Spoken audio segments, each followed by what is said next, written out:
एक साधा माणूस ज्याने जगाला दिले super hero.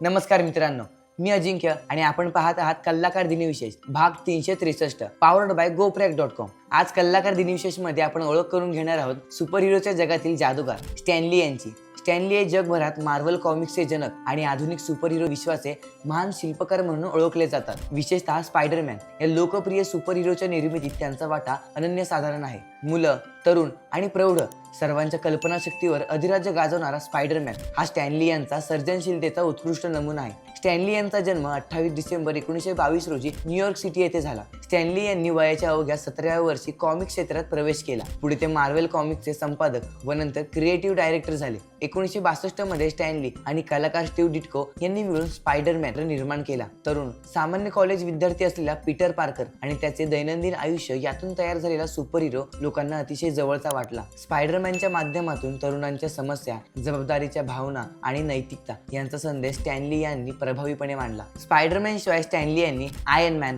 Hulk, Thor, x-man, doctor strange असे असंख्य सुपर हिरो निर्माण केले. त्यांच्या लेखनात जबाबदारी, संघर्ष, मानवी मूल्ये, विनोद आणि कल्पनारंजन यांचा सुंदर संगम दिसतो. त्यांनी मार्वलला एका छोट्या कॉमिक्स कंपनीतून जागतिक साम्राज्य बनवण्यात मोलाचा वाटा उचलला. चित्रपट विश्वातही त्यांनी निर्माता, लेखक आणि कॅमिओ कलाकार म्हणून मोठे यश मिळवले. स्टॅनली यांची लेखन शैली साधी, विनोदी आणि भावनिक होती. त्यांनी सुपर हिरोना माणुसकीची जाणीव दिली. हा व्हिडिओ आवडला असेल तर लाईक करा आणि तुमच्या मित्रांसोबत शेअर करा. आपल्या विद्यार्थी मित्रांनी तयार केलेल्या कल्लाकार चॅनलला सबस्क्राईब करा. इंस्टाग्राम, फेसबुक पेजला फॉलो करा आणि बघत रहा कल्लाकार दिनविशेष पॉवर्ड बाय GoPreg.com.